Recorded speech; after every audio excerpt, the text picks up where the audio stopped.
Gilani house اور رحمانی house تو جیسے کچھ دنوں میں ہی خوشیوں سے جگمگا اٹھا تھا۔ جہاں پہلے سب کو یزدان کی خوشی دیکھنے کو ملی تھی، وہیں جب شادی نہ کرنے کی قسم کھانے والے صدام نے جیسی شادی کے لیے ہاں کی، پورا خاندانی جیسے خوشیوں کی بارات آ چکی تھی۔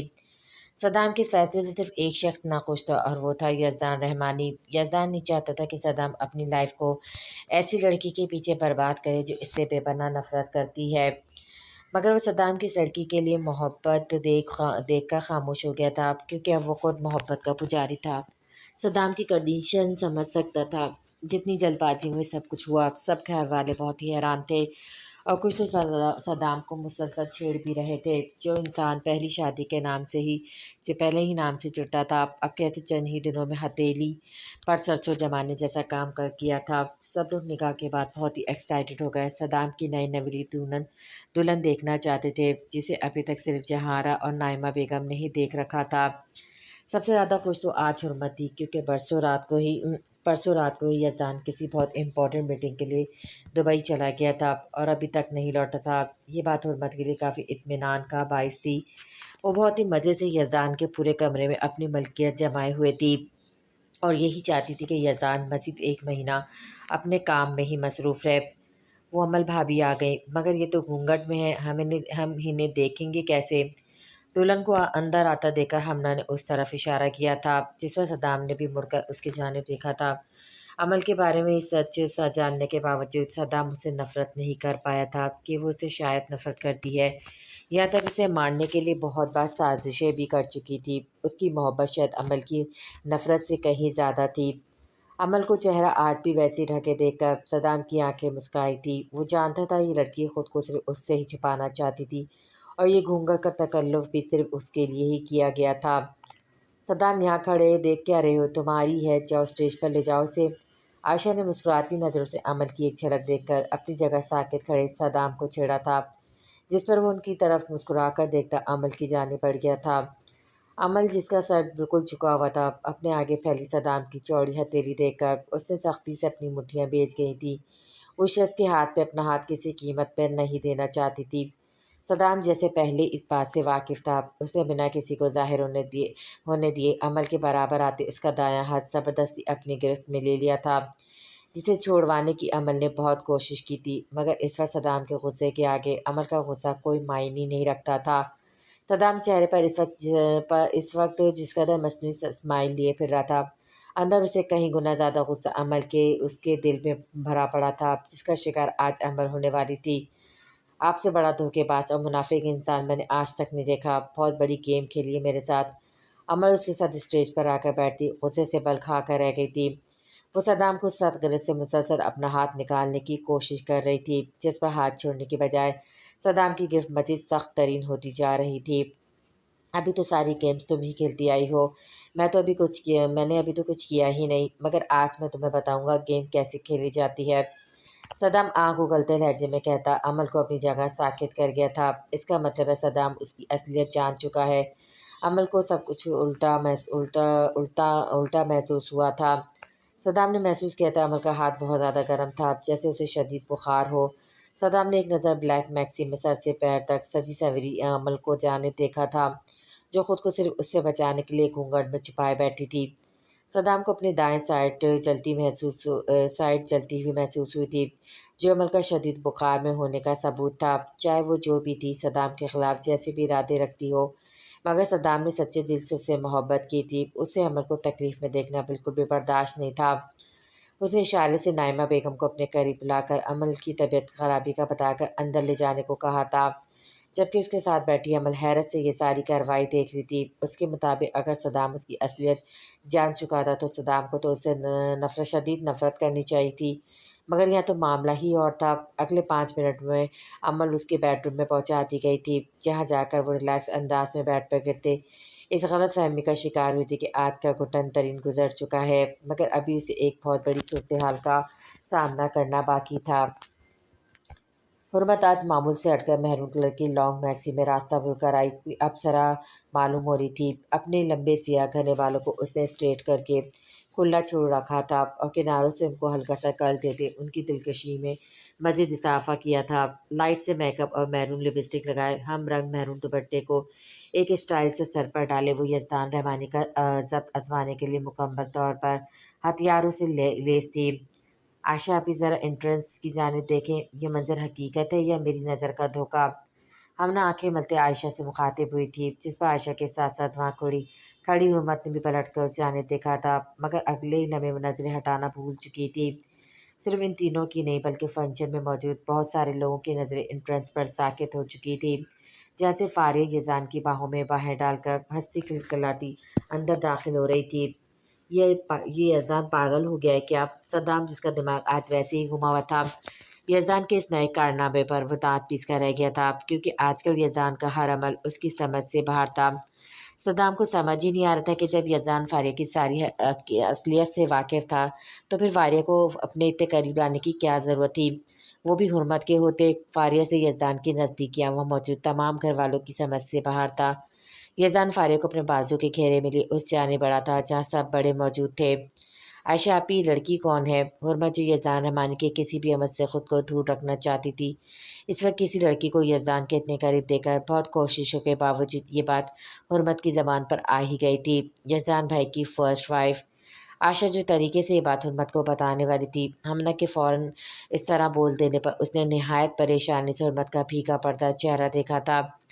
عائشہ کو خود سمجھ نہیں آیا تھا کہ یزدان کو اچانک کیا ہو گیا ہے، وہ فاریہ کو لے کر ایسا بہیو کیوں کر رہا ہے۔ اس کے لیے تو سب خاص حرمت تھی، جس کی طرف اس نے ابھی تک ایک نظر اٹھا کر نہیں دیکھا تھا، جبکہ دوسری طرف ہر وقت یزدان کے قریب آنے پر چڑھنے والی حرمت سے اس وقت یزدان کا اگنور کرنا بالکل بھی برداشت نہیں ہو رہا تھا۔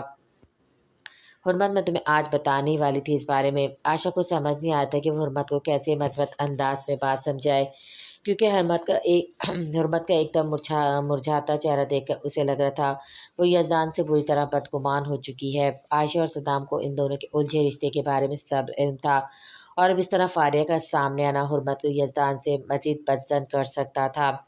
ڈونٹ وری آپی، اٹس اوکے۔ حرمت کو عائشہ کا شرمندہ ہونا بالکل بھی اچھا نہیں لگا تھا، اس لیے وہ اسے کچھ بتانے سے پہلے اسے روک گئی تھی۔ حرمت جب بھی اس شخص پہ تھوڑا سا اعتبار کرنا شروع کرتی تھی، یہ پھر کچھ ایسا کر دیتا تھا کہ سب کچھ چکنا چور ہو جاتا تھا، اور اس بار تو صدام نے کچھ زیادہ ہی بڑا بم اس کے اوپر پھوڑا تھا، جو کسی بھی لڑکی کے ساتھ برداشت کرنا مشکل تھا۔ حرمت کو یزدان اور بلال سمیت یہاں کھڑا ہر انسان جھوٹا اور دھوکے باز لگ رہا تھا۔ عائشہ حرمت کے خطرناک حد تک سنجیدہ چہرہ دیکھ کر خاموش ہو گئی تھی، اور ایک غصے بھری تیز نظر یزدان پر ڈالی تھی، جو فاریہ کے ساتھ کھڑا ایسے مسکرا رہا تھا جیسے نہ جانے کون سا خزانہ اس کے ہاتھ لگ گیا ہو۔ صرف عائشہ کو یزدان پر غصہ نہیں آ رہا تھا، بلکہ خاندان کے تمام افراد کو یزدان فاریہ کے ساتھ کھڑا اس وقت زہر سے بھی زیادہ برا لگ رہا تھا۔ جب عائشہ سے برداشت نہ ہوا تو وہ یزدان کی جانب بڑھ گئی تھی۔ حرمت عائشہ کو جاتا دیکھ کر خاموشی سے کونے میں جا کر بیٹھ گئی تھی۔ وہ گھر میں بھی جب بلال یا اکثر سے ناراض ہوتی تھی تو اسی طرح اس کا دل کہیں چھپ جانے کو چاہتا تھا۔ اس وقت بھی وہ بوجھل دل کے ساتھ بجھی بدھی سے سب کی نظروں سے چھپنے کے لیے سائڈ پر آ بیٹھی تھی۔ حرمت شروع سے اپنی چیزوں رشتوں کے معاملے میں بہت پازیٹیو تھی، یہاں تک کہ شروع میں بلال کو بھی اقصیٰ کے ساتھ بہت مشکل سے برداشت کیا تھا، اور آج اپنے ہی شوہر، جو بے شک اس کے لیے ناپسندہ اور انچاہا تھا، اس کو کسی اور لڑکے کے ساتھ دیکھ کر حرمت کے اندر آنکھ سی لگ چکی تھی، اور لڑکی بھی وہ جو کوئی اور نہیں، یزدان کی پہلی بیوی تھی، اس پر حرمت سے زیادہ حق رکھتی تھی۔ حرمت یزدان کی جانب دیکھنا نہیں چاہتی تھی، مگر نہ جانے کیوں بار بار اس کی نظریں بھٹک کر یزدان کی جانب اٹھ رہی تھی، اور فاریہ کے کندھے پر پھیلے یزدان کے بازو پر جیسے گڑ سی گئی تھی۔ بلیک پینٹ شرٹ میں بالوں کو نفاست سے اپنی کشادہ پیشانی پر سیٹ کے مغرور کھڑے نکوش سے سجے چہرے کے ساتھ فاریہ کی بات پر مسکراتا وہ بہت ہینڈسم لگ رہا تھا۔ یزدان چہرے سے بہت ہی مغرور شخصیت کا مالک لگتا تھا، اس لیے بہت سے لوگوں کو اس سے بات کرنا بھی انتہائی مشکل لگتا تھا۔ یزدان اس وقت حرمت کے ساتھ ساتھ بہت سی نگاہوں کا مرکز تھا۔ حرمت نے شاید آج پہلی بار اسے اتنی توجہ اور غور سے دیکھا تھا۔ وہ اس کی شخصیت میں نہ جانے کب تک کھوئی رہتی، مگر خود پر بہت سے لوگوں کی نظریں محسوس کرتی وہ چہرہ موڑ گئی تھی۔ دھوکے باز، جھوٹا انسان، سب کی نظروں میں اچھا بننے کے لیے مجھے یہاں لایا ہے جب واوا سمیٹ لی تو لے آیا اپنی پسندیدہ بیوی کو، مگر میں بھی کون سا مری جا رہی ہوں، مجھے بھی اب نہیں رہنا اس کے ساتھ۔ جب میں اسے بلال بھائی کو بتاؤں گی نہیں کہ میں کہاں جا رہی ہوں تو دیکھتی ہوں کیسے ڈھونڈ پاتا ہے مجھے۔ ویسے بھی اس نے یہ سب اچھا بننے کے لیے کیا ہے، مجھے نہیں ڈھونڈے گا یہ تو شکر کرے گا، اس کو تو اس کی پہلی بیوی جو مل گئی ہے۔ حرمت دل ہی دل میں یزدان سے لڑ رہی تھی۔ جب آخری بات سوچتے اس کے دل میں ایک ہوک سی اٹھی تھی۔ اسے جو محسوس ہوا تھا وہ شاید اس دنیا میں کسی کے لیے امپورٹنٹ تھا، وہ احساس اب ختم ہو چکا تھا، یہاں بھی اس کی کوئی ویلیو نہیں تھی۔ یہ خیالات حرمت کی آنکھوں کے گوشے نم ہوئے تھے۔ فیملی کے بہت سے لوگوں کی نظر اس وقت حرمت پر ٹکی ہوئی تھی، جس وجہ سے حرمت نے خود کو بہت مشکل سے کمپوز کر رکھا تھا۔ وہ اپنا مزید مذاق نہیں بنوانا چاہتی تھی۔ یہ شخص اس وقت اپنی پہلی بیوی کو لا کر جو اس کا سب کی نظروں میں تماشا بنا گیا تھا وہی کافی تھا۔ بچپن کے دوست ہیں یہ، بہت محبت اور چاہت سے نکاح کیا تھا۔ یزدان نے اپنی بیسٹ فرینڈ سے حادثے سے پہلے کچھ مس انڈرسٹینڈنگ کی وجہ سے کافی ناراضگی ہو گئی تھی دونوں کے درمیان، مگر برسوں یزدان فاریہ کو منانے کے لیے اس کے ساتھ تھا اور آج آخر منا کر لے ہی آیا۔ محبت میں ایسا ہی تو ہوتا ہے، محبوب زیادہ دن ناراض نہیں رہ پاتا۔ شہلا بیگم حرمت کو اکیلا بیٹھا دیکھ کر اس کے قریب آتی، اس کے جلے پر مزید نمک چھڑکنے لگی تھی۔ کچھ جھوٹ سچ کی ملاوٹ کرتی وہ حرمت کو یزدان سے مزید بدگمان کر گئی تھی۔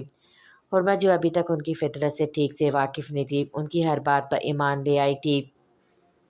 حرمت اس وقت اپنے آپ سے الجھنے میں مصروف تھی۔ اس کے مطابق اسے یہ سب دیکھ کر خوش ہونا چاہیے تھا کہ یزدان رحمانی کی پہلی بیوی واپس آ چکی ہے، اب اس کی جان چھوٹ جائے گی، مگر حرمت کے لیے پریشانی کی بات یہی تھی کہ ایسی کسی خوشی کا 1% بھی اسے محسوس نہیں ہو رہا تھا، بلکہ دل میں اس قدر غصہ اور بے چینی سی بھر رہی تھی کہ اس کا دل کر رہا تھا کہ ابھی جا کر یزدان کا بازو فاریہ پر سے ہٹا کر اسے اس لڑکی سے ہمیشہ کے لیے دور کر دے۔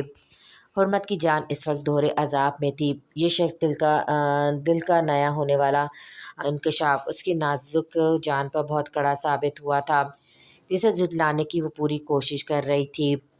شہلا بیگم اپنی بات کے جواب میں حرمت کی ویسی خاموشی دیکھ کر وہاں سے اٹھ گئی تھی، کیونکہ حرمت کا خطرناک حد تک لال پڑتا چہرہ انہیں ان کا تیر نشانے پہ لگنے کا ثبوت دے گیا تھا۔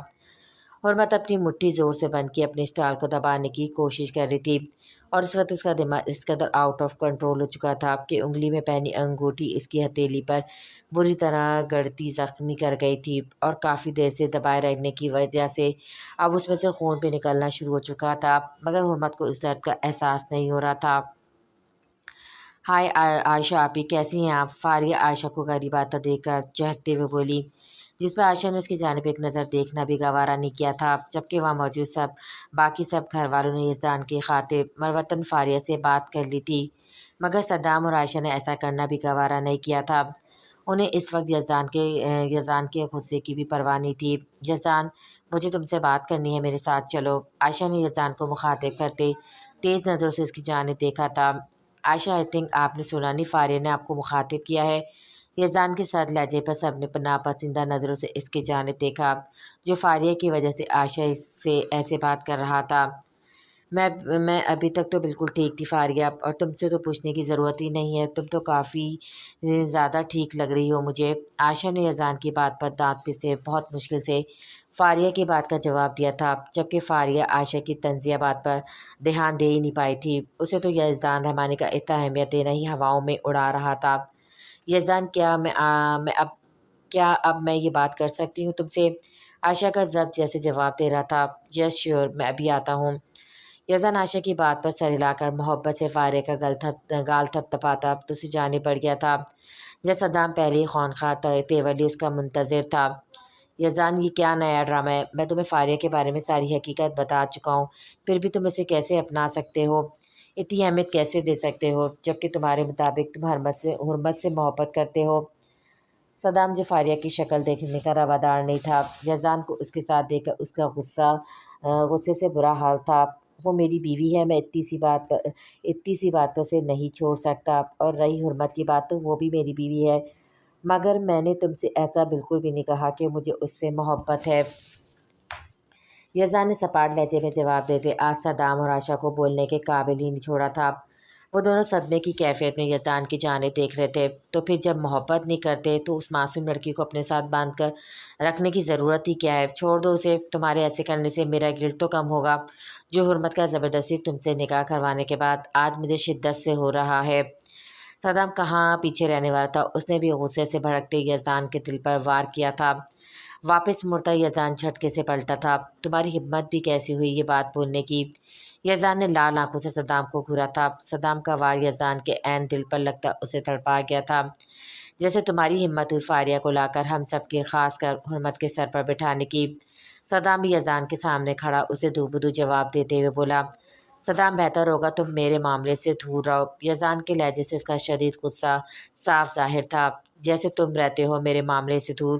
صدام بھی اس وقت بہت غصے میں تھا۔ اسے فاریہ کی بات یاد آئی تھی جب اس نے منہ چڑھا کر صدام کو کہا تھا کہ یزدان اس کی باتوں کا یقین نہیں کرے گا، اور آج ایسا ہی ہو رہا تھا۔ عائشہ صدمے کی کیفیت میں آنکھیں پھاڑے ان دونوں کو جھگڑتا دیکھ رہی تھی، جنہوں نے آج تک کبھی اونچی آواز میں ایک دوسرے سے بات نہیں کی تھی۔ عائشہ کا دل چاہتا بھی جا کر فاریہ کو گولی مار دے۔ تم دونوں پاگل ہو گئے کیا؟ اور یزدان، مجھے تم سے کم اس قدر بے وقوفی کی امید نہیں تھی۔ تم حرمت جیسی لڑکی کے اوپر فاریہ کو ترجیح دے رہے ہو۔ عائشہ ان دونوں کے بیچ آتے افسوس بھری نظر سے یزدان کی جانب دیکھتے ہوئے بولی، آپ دونوں کو آخر ہو کیا گیا ہے؟ حرمت بھی میری بیوی ہے، اس کی اپنی جگہ ہے میری زندگی میں، اور فاریہ کی اپنی۔ اب میں حرمت کی خاطر فاریہ کو چھوڑ تو نہیں سکتا نا؟ یزدان کا دماغ بری طرح گھوم چکا تھا۔ یہ دونوں لوگ جو اس کے سب سے زیادہ قریبی تھی وہی اسے سمجھ نہیں پا رہے تھے۔ یزدان پہلے ہی کسی بات پر بہت غصے میں تھا، اور اب صدام اور عائشہ نے مل کر رہی سہی کسر پوری کر دی تھی۔ ان دونوں کی باتیں یزدان کے اشتعال میں مزید اضافہ کر رہی تھی، جو اس کے لیے بہت خطرناک تھا۔ صدام اور حرمت جو یہ سمجھ رہے تھے کہ یزدان نے خود کو پاگل ظاہر کروانے کے لیے صرف ناٹک کیا ہے، ایسا نہیں تھا۔ حادثے کے بعد یزدان 2 سال تک اسی کنڈیشن میں رہا تھا، اور 2 سال بعد جب وہ ٹھیک ہوا تھا تب کسی بہت خاص وجہ سے اس نے ڈاکٹر کو اعتماد میں لے کر کسی کو بھی بتانے سے منع کیا تھا۔ لیکن ڈاکٹر کے مطابق ابھی وہ 100% صحت یاب نہیں ہوا تھا۔ غصہ کرنا اس کے لیے بہت خطرناک تھا۔ بہت زیادہ غصہ کرنے کی وجہ سے اس کی طبیعت بگڑ بھی سکتی تھی، اور ایک ہی انسان تھا جس کے قریب ہونے کی وجہ سے یزدان کا غصہ ٹھنڈا ہو سکتا تھا، جسے دیکھ کر یزدان رحمانی کے دل و دماغ میں سکون اترتا تھا، اور وہ تھی یزدان کی محبت، اس کی زندگی، حرمت۔ یہی وجہ تھی کہ یزدان اس کو خود سے دور نہیں کر سکتا تھا۔ وہ نہیں جانتا تھا ایسی کون سی کشش تھی اس لڑکی میں جو اسے دیکھ کر اپنا سارا غصہ، سارا ایگریشن بھول جاتا تھا۔ اس وقت اس کے شدید غصے میں آنے کی وجہ سے صدام کی حرمت کو چھوڑنے والی بات تھی۔ عائشہ ابھی کچھ کہنے ہی والی تھی جب یزدان کے اشارے پر فہم اسے آواز دے کر بلایا تھا، اب اگر تم مزید کوئی بکواس کرتے تو میں تمہارا منہ توڑنے والا تھا۔ تمہیں میں بے وقوف لگتا ہوں جو فاریہ کی خاطر حرمت کو چھوڑ دوں گا؟ اگر عائشہ کے سامنے کچھ بتانا نہیں چاہتا تو تم بھی اتنی سی بات نہیں سمجھ سکتے، جبکہ تم اچھے سے جانتے ہو حرمت میرے لیے کیا مقام رکھتی ہے، فاریہ کو یہ اہمیت دینے کا مقصد کیا ہے، وہ تمہیں خود ہی کچھ دنوں تک پتہ چل جائے گا۔ یزدان صدام کو قہر برساتی نظروں سے دیکھتا ایک ایک لفظ چبا چبا کر بولا تھا، تو اس کا مطلب ہے اصل بات وہ نہیں ہے جو تم ہمیں دکھانے کی کوشش کر رہے ہو۔ صدام ایک ہی لمحے میں بہت کچھ سمجھ گیا تھا، جس کے جواب میں یزدان نے اسے سخت قسم کی گولی سے نوازا تھا۔ ابھی جو بکواس تم نے کی نا اس کا بدلہ تو میں تم سے بہت اچھے طریقے سے لوں گا۔ یزدان کی بات تو صدام نے ہلکا پھلکا ہوتے کہتما لگایا تھا، بیٹا پہلے اپنی دوسری بیوی سے نپٹ لو، پھر مجھ سے بدلہ لینے کا سوچنا، کیونکہ اس کے تاثرات تمہیں بخشنے والے بالکل بھی نہیں لگ رہے۔ صدام نے یزدان کے غصے کو دیکھ کر اس پر طنز کیا تھا، حرمت کہاں ہے؟ یزدان نے ارد گرد نظر دوڑاتے اس کے بارے میں پوچھا تھا۔ یہاں آ کر اس نے حرمت کی جانب دیکھنے سے صاف گریز اس لیے برتا تھا کہ ہمیشہ سادہ حلیے میں رہ کر جب وہ لڑکی اس کے ہوش اڑا دیتی ہے تو آج فنکشن کی مناسبت سے تیار ہو کر وہ الگ ہی غضب ڈھا رہی ہوگی۔ اسے دیکھ کر یزدان سے اپنی بے اختیاری پر قابو پانا مشکل تھا، اور فاریہ کے سامنے وہ ایسی کوئی حرکت افورڈ نہیں کر سکتا تھا۔ بہت جلدی خیال نہیں آ گیا اس کا؟ ابھی بھی کیا ضرورت تھی پوچھنے کی؟ وہاں ہے وہ، تمہارے اس آئے دن بدلتے روپ نے تو اس معصوم لڑکی کا صحیح خون جلانا ہے۔ صدام کی نشاندہی پر یزدان نے بےتاب نظروں سے اس جانب دیکھا تھا۔ ایک کونے میں کرسی پر بیٹھی حرمت کو دیکھ کر یزدان کے چہرے پر مسکراہٹ بکھر گئی تھی۔ وہ اتنی دور سے بھی اس کا غصے سے لال چہرہ دیکھ سکتا تھا، جس کا مطلب تھا یزدان کو کسی اور کے ساتھ دیکھنا اس کے لیے آسان نہیں تھا۔ یہ بات یزدان کے دل میں خوشی کے بہت سے پھول کھلا گئی تھی۔ اسے روٹھی روٹھی سی بہت زیادہ پیاری لگ رہی تھی۔ اس کے غصے سے پھولے پھولے گال، یزدان کا دل بے ایمان کر گئی تھی۔ جبکہ دوبارہ ان کے قریب آتی عائشہ ہونگ بنی ان دونوں کی شکل دیکھ رہی تھی، جو کچھ دیر پہلے پوری طرح لڑ رہے تھے اور ابھی ایسا لگ رہا تھا جیسے کچھ ہوا ہی نہ ہو۔ فاریہ حرمت کے پاس کیا کرنے جا رہی ہے؟ عائشہ کا دل چاہ رہا تھا اس فاریہ کو اپنے بھائی کی زندگی سے ہمیشہ کے لیے غائب کر دے۔ فاریہ کو حرمت کے قریب جاتا دیکھا یزدان کے چہرے کے تاثرات بدلے تھے۔ فاریہ کا تو سایہ بھی حرمت پر وہ نہیں پڑنے دینا چاہتا تھا۔ یزدان چہرے پر برہمی بھرے تاثرات لیے ان دونوں کی جانب بڑھ گیا تھا۔ خالہ پلیز مجھے ابھی کچھ نہیں کھانا اور نہ ہی کسی سے کوئی بات کرنی ہے، آپ پلیز کچھ دیر کے لیے مجھے اکیلا چھوڑ دیں۔ عمل بیڈ پر اوندھے منہ لیٹی بھیگی لہجے میں بولی۔ روم میں آنے کے بعد عمل بنا چینج کیے ابھی تک ویسے ہی گھونگھٹ میں لپٹے منہ چھپائے بیڈ پر پڑی تھی۔ اس کا دل عجیب بوجھل سا ہو رہا تھا۔ اس وقت اس کی کیفیت صبح کی کیفیت سے بالکل الٹ تھی۔ دل کا ایک کونا جسے اب سکون میں آ چکا تھا، مگر صدام سے اپنا انتقام اور اس کی دھوکہ بازی کا سوچتے عمل کا غصہ اضطراب آخری حد تک پہنچ چکا تھا۔ سنوبر خالہ اسے 2 بار کھانے کا پوچھنے آ چکی تھی۔ وہ اس کی طرف سے سخت فکر مند تھی کیونکہ عمل نے صبح سے کچھ نہیں کھایا تھا اور اس وقت اسے بہت تیز بخار بھی تھا۔ لیکن عمل شدید غصے میں خود کو ہی بھوکا رہ کر اور مڈیسا نہ لے کر تکلیف دے رہی تھی۔ اس وقت بھی دروازہ کھلنے کی آواز پر بنا دیکھے عمل سمجھ گئی تھی کہ سنوبر خالہ پھر سے کھانے کا کہنے آئی ہیں، لیکن دوسری جانب سے ان کی خاموشی اور دروازہ بند ہونے کی آواز پر عمل کو حیرانی تو بہت ہوئی تھی، مگر اس نے چہرہ اب بھی نہیں اٹھایا تھا۔ اتنی جلدی ڈر گئی مسز صدام جعفر گیلانی کہ ہمت ہی ہار بیٹھی؟ کھائے پیے بغیر زندہ کیسے رہو گی؟ اگر زندہ نہ رہی تو مجھ سے اپنی نفرت کیسے نبھاؤ گی؟ صدام کی طنز میں ڈوبی گمبھیر آواز پورے کمرے میں گونجتی عمل کے کانوں سے ٹکراتی کچھ پل کے لیے اسے اپنی جگہ ساکت کر گئی تھی۔ عمل کا دل بہت زور سے دھڑکا تھا۔ صدام جعفر آج اس کی ذات پر اپنے تمام اختیارات حاصل کیے پورے حق سے اس کے روم میں کھڑا تھا۔ آنے والی سچویشن کے خیال سے عمل ایک پل کے لیے تو کانپ گئی تھی، مگر پھر خود کو مضبوط کرتے ہوئے بیڈ سے اٹھی تھی۔ صدام کی گہری نظریں بیڈ پر لیٹی عمل کے وجہ سے الجھ رہی تھی، جو اس کے پسند کیے ہوئے لباس میں ملبوس آج بھی اپنے چہرے کو اس سے چھپائے نازک سراپا لیے بہت حسین لگ رہی تھی۔ صدام جعفر تمہاری ہمت کیسے ہوئی میرے روم میں آنے کی؟ تم سے بڑا شاطر اور گھٹیا انسان میں نے آج تک نہیں دیکھا۔ تم نے دھوکے سے نکاح کیا ہے مجھ سے، جس نکاح کی میری نظر میں کوئی ویلیو نہیں ہے، جسے میں بہت جلد ختم کر دوں گی۔ عمل بنا گھونگھٹ اٹھائے صدام کو انگلی اٹھا کر وارن کرتی اپنے قریب آنے پر مجبور کر گئی تھی۔ عمل کے اتنے سخت الفاظ پہلے سے غصے اور اشتعال سے بھرے صدام کو مزید آنکھ لگا گئے تھے۔ میرے قریب مت آنا صدام جعفر، ورنہ اچھا نہیں ہوگا۔ عمل صدام کو لال آنکھوں اور تنے ہوئے نقوش کے ساتھ اپنے قریب آتا دیکھ کر تیز آواز میں چلائی تھی، جس کا اس پر ذرا اثر نہیں ہوا تھا۔ اوکے، مجھے خود سے دور رکھنے کی کوشش تو کر لو۔ صدام نے بھی اسے کھلا چیلنج دیا تھا، جیسے کہیں نہ کہیں اس کی مہارتوں سے واقف ہو۔ عمل کوئی کمزور لڑکی نہیں تھی، وہ ایک پولیس آفیسر تھی جس کو حملہ کرنے اور دفاع کرنے کی پوری ٹریننگ دی گئی تھی۔ صدام نے جیسی اس کی کلائی دبوچی، عمل نے اس سے بھی کہیں زیادہ پھرتی دکھاتے صدام کے سینے پر اپنی دوسری کونی سے وار کیا تھا، جس پر ایک لمحے کے لیے صدام کی گرفت ڈھیلی پڑی تھی اور عمل نے ایک ہی جھٹکے سے اپنی کلائی آزاد کروا لی تھی۔ عمل کے انداز دیکھ کر صدام سمجھ چکا تھا وہ کوئی عام لڑکی نہیں بلکہ فل ٹرینڈ ہے۔ عمل کو اس قدر صدام پر اس قدر غصہ تھا کہ خود کو آزاد کروانے کے بعد وہ پیچھے نہیں ہٹی تھی، بلکہ اب کی بار مٹھی سے پنچ بناتے اس کے چہرے پر وار کرنا چاہا تھا، مگر اس دفعہ صدام مکمل طور پر الرٹ تھا۔ اس نے عمل کا ہاتھ فاصلے پر ہی روکتے اس کی دونوں کلائیاں دبوچ کر کمر سے لگا دی تھی، جن کو آزاد کروانے کے لیے عمل سر توڑ کوشش کر رہی تھی، مگر صدام جسے بلیک بیلٹ سے خود کو آزاد کروانا آسان نہیں تھا، بخار نے بھی اسے کافی نڈھال کر دیا تھا۔ صدام نے اپنے سار میں قید اس کے نازک وجود کی بخار کی شدت محسوس کر پا رہا تھا، جو نہ چاہتے ہوئے بھی اس کو اندر ہی اندر عمل کے لیے فکر مند کر گئی تھی۔ جو بھی تھا، مگر اس نے اس لڑکی سے بے پناہ محبت کی تھی اور عمل کی تکلیف برداشت نہیں کر سکتا تھا۔ صدام جعفر چھوڑو مجھے۔ عمل کے چہرے پر موجود گھونگھٹ اس کے لیے زیادہ مشکل پیدا کر رہا تھا، جس کو دونوں کے درمیان ہونے والی اتنی جھڑپ کے بعد بھی عمل نے گرنے نہیں دیا تھا اور نہ ہی صدام کو اپنے چہرے کی ایک جھلک دیکھنے دی تھی۔ کیا ہوا، اتنی جلدی کمزور پڑ گئیں کیا؟ صدام نے اس کی کلائی کو ہلکا سا جھٹکا دیتے عمل کو اپنے قریب کیا تھا۔ عمل کا چہرہ دیکھنے کی صدام کے دل کی موزوں خواہش اب زور پکڑ چکی تھی، جبکہ وہ مسلسل پیچھے ہوئی جا رہی تھی، جس چکر میں صدام نیچے دوہرا ہوا کارپیٹ نہیں دیکھ پایا تھا۔ پیر اس میں الجھنے کی وجہ سے وہ لڑکھڑایا تھا اور اگلے ہی لمحے وہ دونوں اوپر نیچے بیڈ پر آ گرے تھے۔ عمل جو صدام کے سار میں تھی وہ صدام کے چوڑے وجود کے نیچے دب سی گئی تھی۔ گرنے کے باوجود صدام نے اس کی کلائیاں نہیں چھوڑی تھی، جبکہ عمل کی حالت اس قدر صورتحال سے اس قدر خراب ہو چکی تھی کہ اسے لگ رہا تھا دل پھسلیاں توڑ کر باہر آ جائے گا۔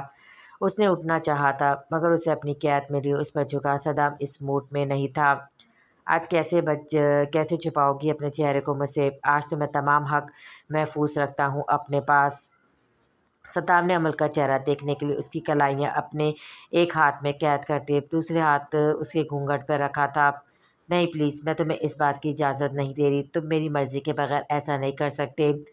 عمل مسلسل خود کو آزاد کروانے کی کوشش کرتی، اس کو اس حرکت سے باز رکھنے کے لیے چلائی تھی۔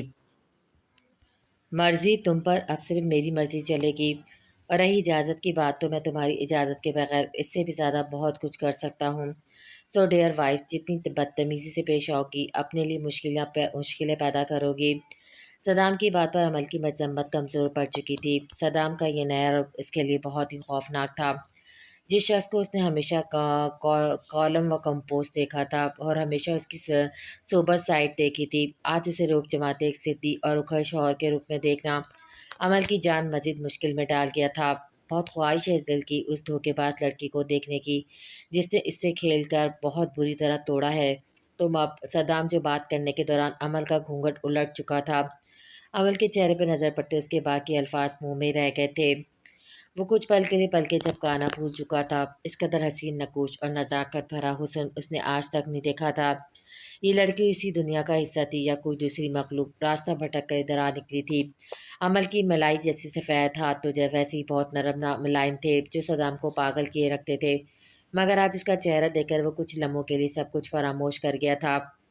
کوئی انسان اتنا حسین کیسے ہو سکتا ہے؟ عمل کی سیاہ بڑی بڑی آنکھیں گولڈن آئی شیڈ کے ساتھ مسکارے اور کاجل سے لیس صدام کی دھڑکنیں سینے میں ہی الجھا دے گئی تھی۔ ان قاتل نگاہوں نے ہی تو اس کا سکون لوٹ کر اپنا دیوانہ بنایا تھا، مگر آج تو وہ مزید ہتھیاروں سے لیس صدام کا رہا سا سکون بھی چھین گئی تھی۔ آنکھوں سے ہوتے صدام کی نگاہوں نے اس کے ستون ناک تک کا سفر کیا تھا جس میں سجی چھوٹی سی گولڈ کی نوز رنگ جو عمل ہمیشہ پہنتی تھی اس وقت صدام کے دل پر بجلیاں گرا گئی تھی۔ وہاں سے نظر ہٹتے صدام کی نظر عمل کے روئی جیسے گالوں پر سجے تل پر جم سی گئی تھی۔ یہی تو وہ تل تھا جو اس دن ٹکراؤ کے دوران صدام کی نظروں میں آیا تھا اور تب سے اسے حاصل کرنے اور چھونے کی خواہش دل میں گھر کر گئی تھی۔ عمل نے سختی سے آنکھیں میچ رکھی تھی اور خود کو آزاد کروانے کے لیے اس کی سر توڑ کوشش جاری تھی۔ صدام کی گرم سانسیں اپنے چہرے پہ محسوس کرتے اس کے رہس اوسان بھی خطا ہو چکے تھے۔ اس کے دل کی دھڑکنوں کا شور لمحہ بلمحہ بڑھتا جا رہا تھا۔ آج خود کو ہر طرح کے پہروں سے آزاد کرتے صدام دل کی خواہش پر ایمان لاتا عمل کے گال پر موجود تیل اپنے احمری لب پر رکھ چکا تھا۔ وہ پہلے سے عذاب میں مبتلا تھی، بخار کی وجہ سے اس کا تپتا چہرہ صدام کے دل کی بےتابی کو مزید بڑھا گیا تھا۔ عمل صدام سے اتنی ہمت کی توقع نہیں کر پا رہی تھی۔ اس کا چہرہ بخار اور اب صدام کی حرکت پر اس قدر لال ہو چکا تھا جیسے جسم کا سارا خون ہی وہی اکٹھا ہو گیا ہو۔ عمل کو کچھ سمجھ ہی نہیں آ رہا تھا اس جلاد بنے شخص سے کیسے خود کو آزاد کروائے۔ صدام جعفر، تم دھوکے باز، منافق اور ظالم ہونے کے ساتھ ساتھ کمزور کردار کے مالک، نفس کے پجاری بھی ہو۔ آج اندازہ ہوا ہے مجھ سے زبردستی کر کے تم ٹھیک نہیں کر رہے، اس کا بہت بڑا حساب چکانا ہوگا تمہیں۔ عمل کو عورتوں کو سمجھ نہیں آ رہا تھا، اس لیے اس نے لفظوں کے تیر چلانا شروع کیے تھے جس کا صدام پر ذرا برابر اثر نہیں ہوا تھا، بلکہ عمل کو ان تمام سخت الفاظ کا جواب اپنے عمل سے دینے کا سوچا تھا تاکہ اس کی کچھ عقل تو ٹھکانے لگا سکے۔ صدام کی نظریں عمل کے ریڈ لپسٹک سے سجے ہونٹوں پر تھی جسے نوٹ کرتے عمل نے سختی سے اپنے ہونٹ بھینچ لیے تھے۔ عمل کی اس حرکت پر صدام کے ہونٹوں پر ایک معنی خیاس مسکراہٹ کھیل گئی تھی۔ مجھے درد ہو رہا ہے، چھوڑے مجھے۔ عمل کے بازو کب سے صدام نے اس کی کمر کے نیچے موڑ رکھے تھے۔ بیڈ پر جس پوزیشن میں وہ گری تھی اس سے بازو مزید نیچے دب گیا تھا۔ صدام اس کے اوپر جھکا ہوا ضرور تھا مگر اس نے عمل پر اپنا 1% بھی وزن نہیں آنے دیا تھا۔ صدام نے ایک نظر بغور عمل کا جائزہ لیا تھا، اپنی آنکھیں اور ہونٹ سختی سے نیچے مسلسل مذمت کرتی بخار سے نڈھال لال ہوتی وہ صدام کے دل میں نرمی پیدا کر گئی تھی۔ وہ جو اسے ابھی مزید زچ کرنے کا ارادہ رکھتا تھا، اس کی حالت کے پیش نظر اس کے پر سے اٹھ گیا تھا، ورنہ آج اس لڑکی کو صحیح تڑپا کر اسے اپنا دل توڑنے کے لیے سارے بدلے لینے تھے۔ صدام کے اٹھتے عمل بھی اپنی کلائیاں سلاتی جلدی سے اٹھی تھی، اس کا سر پوری طرح چکرا رہا تھا، اس کا دل چاہ رہا تھا سامنے کھڑے شخص کو دھکے مار کر اپنے کمرے سے نکال دے، جو اتنی دیدہ دلیری سے نہ صرف اس کے کمرے میں موجود تھا بلکہ اس کو بری طرح زچ کیے ہوئے تھا۔ عمل سمجھ گئی تھی اس وقت وہ اس شخص کا مقابلہ نہیں کر سکتی، اس لیے وہ اس سے 10 فٹ کا فاصلہ قائم کرتی بہت دور جا کھڑی ہوئی تھی۔ عمل کی یہ حرکت نہ چاہتے ہوئے صدام کے ہونٹوں پر مسکراہٹ بکھیر گئی تھی، ویسے بھی اس کی جانی دشمن اور جاسوس بنی پھر رہی تھی، اور اب جب وہ میدان میں آیا تھا تو میڈم کے چھکے چھوٹ چکے تھے۔ عمل کو صدام کے سامنے اپنا نکاب ہٹ جانے پر بہت زیادہ غصہ اور افسوس تھا۔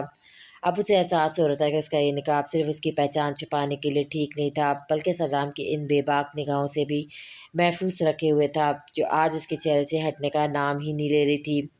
یہ حرکت تم پر دوبارہ بہت مہنگی پڑ سکتی ہے، تو اسے دوبارہ مت ہی کرو تو زیادہ بہتر ہے، ورنہ اگلی بار کا وار تم سہ نہیں پاؤ گی۔ صدام عمل کو واپس نقاب کرتا دیکھ کر وارن کرتے بولا، جبکہ عمل بآسانی اپنے ہونٹوں پر اس کی نگاہوں کا فوکس نوٹ کر چکی تھی، اور نہ جانے کس خوف کے ذریعے سے اس نے صدام کی بات مان لی تھی، جیسے وہ اب مزید 1 منٹ کے لیے بھی صدام کو اپنے قریب محسوس نہ کر سکتی ہو۔ عمل کا یہ گریز صدام کو مزید گستاخیوں پہ اکسا رہا تھا، لیکن عمل کی اگلی بات اس کے دل و دماغ کا سارا سرور نشہ غارت کر گئی تھی۔ صدام جعفر، حیرت ہے مجھے، پہلے میرے ہاتھوں بے وقوف بن کر تم نے اپنے دل کی دنیا برباد کروانے کے بعد اب اپنی زندگی بھی برباد کروانے خود ہی میرے جال میں آ پہنچے۔ کتنے بے وقوف ہونا تم جیسے مرد، تم لوگوں کی نفس کی خواہشات ہی تمہیں برباد کر کے رکھ دیتی ہے۔ عمل جس قدر سخت الفاظ ادا کر کے صدام کے دل کو زخمی کر سکتی تھی کر رہی تھی۔ صدام جو پہلے اس کے الفاظ پہ ضد کر گیا تھا، مگر اب بار بار اپنے سچے جذبات کا مذاق اڑاتا دیکھ کر اس کے اندر کا اشتعال مزید بڑھ گیا تھا۔ بنا میں تمہارے ہاتھوں بے وقوف اور بے پناہ محبت بھی کی تم سے، یہی سننا چاہتی ہو نا تم؟ صدام لہو رنگ ہوتی آنکھیں عمل کے چہرے پہ گاڑتے لمحہ و لمحہ اس کے قریب جا رہا تھا، جو دیوار سے ٹیک لگائے کھڑی آنکھوں میں نفرت کے جذبات لیے اسے ہی دیکھ رہی تھی۔ مگر صدام کا اچانک کیا گیا اقرار اس کے چہرے پر عجیب سے رنگ بکھیر گیا تھا، جیسے یہ اقرار اس کے تپتے بھڑکتے دل پر بہت گہرا اثر چھوڑ گیا ہو۔